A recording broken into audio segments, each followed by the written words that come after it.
집안의 배치에 관해서 알려드리면 이렇게 잘못 생각하시는 분들이 많으시더라고요.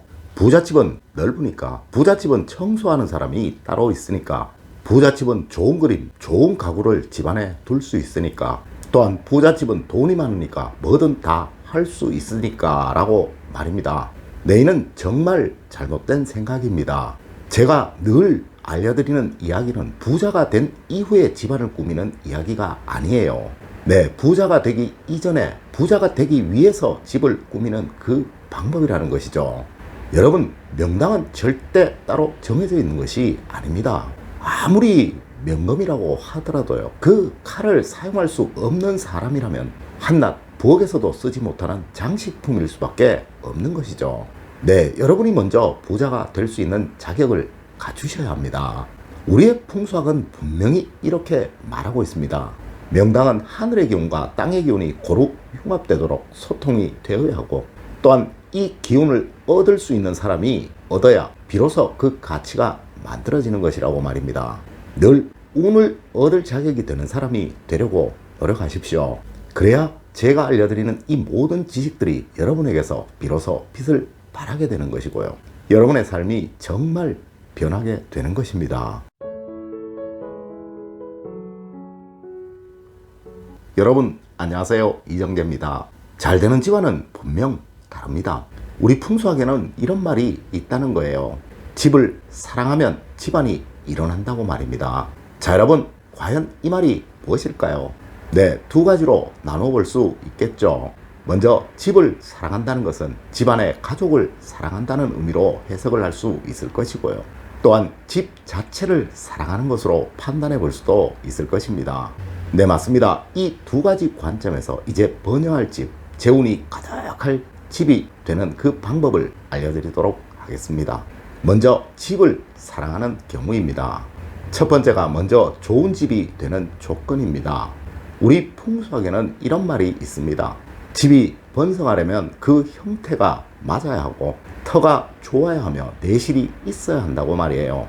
하지만 현대에는 이미 이 터라는 개념이 사라져버린 지 오래되었다고 제가 수도 없이 말씀을 드렸죠. 네, 하여 형태를 알려드리면 먼저 집은 무조건 반듯해야 합니다. 또한 네모의 형태여야 하죠. 그리고 규모가 적절해야 하며, 또한 배치가 적절해야 하는 거예요. 네, 이는 저의 말이 아니라 풍수학에 나오는 말입니다. 하여 현대에 나오는 풍수 인테리어들이 모두 집안의 배치와 규모의 사용에 관해서 말을 하는 것입니다. 앞서 말씀드렸듯이 반듯하고 네모난 형태라면 현대 아파트들이 모두 이 조건을 만족하니까 말이에요. 하면 당연히 내부의 배치에만 신경을 쓰면 우리 집을 명당으로 만들 수 있겠네요. 네, 그러합니다. 하여 지금껏 알려드린 대로 그렇게 꼭 하십시오. 그래야 집안에 편안하게 머물 수 있고 그 집에 애정이 생기는 것입니다. 두 번째로 좋은 집을 만드는 방법입니다. 우리 풍수학에서는 좋은 집은 무조건 남향이다, 그리고 기의 흐름이 좋다라고 말하고 있습니다.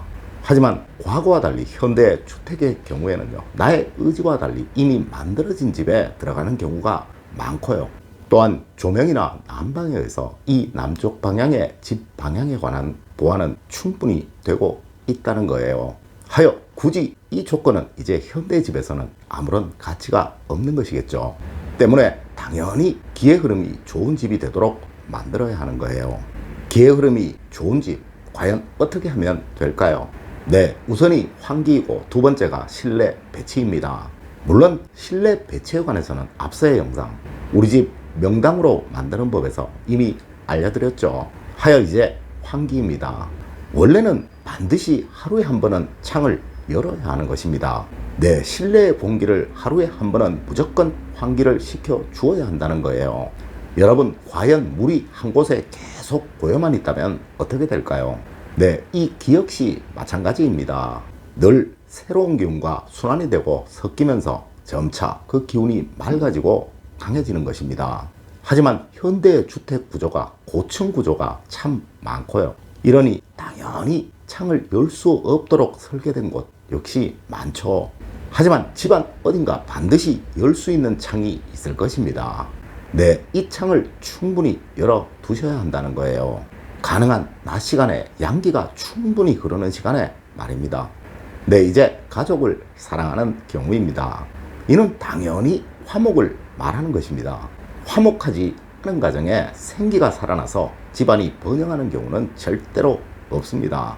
우리 조상님들 수신 제가 치국평천하라고 하셨습니다. 이는 당연히 수신을 하여야 제가가 되는 것이고 제가가 되어야 치국이 되는 것이라는 이야기겠죠.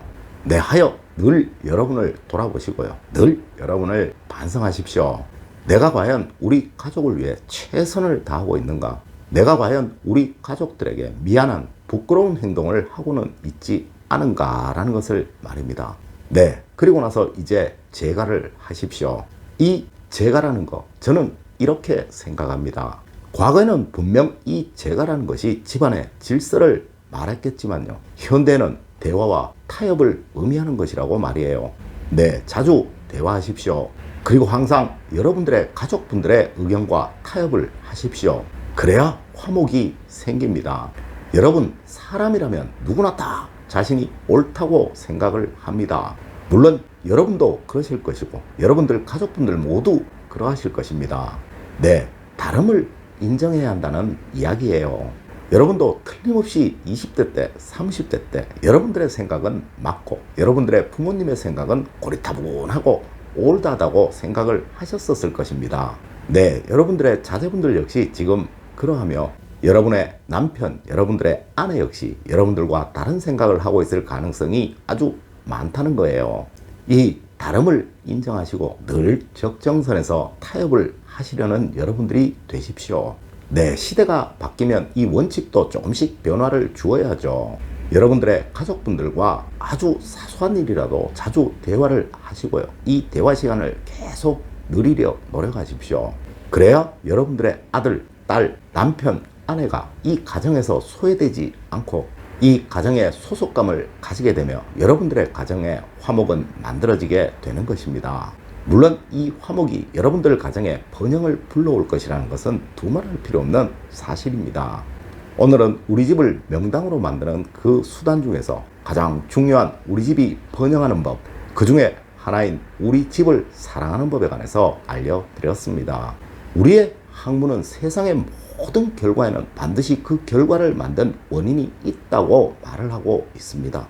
네, 이 원인이 이러한 선한 절차 속에 진행이 된다면요, 그 결과 역시 선할 것이고 여러분들의 가정 역시 늘 번영하는 그러한 가정이 되겠죠. 저는 늘 여러분들 가정이 행복과 번영, 사랑만 가득하시기를 기원드립니다. 늘 올바른 학문과 올바른 지식을 여러분들께 전하도록 노력하겠습니다. 여러분 긴 시간 감사드립니다. 감사합니다.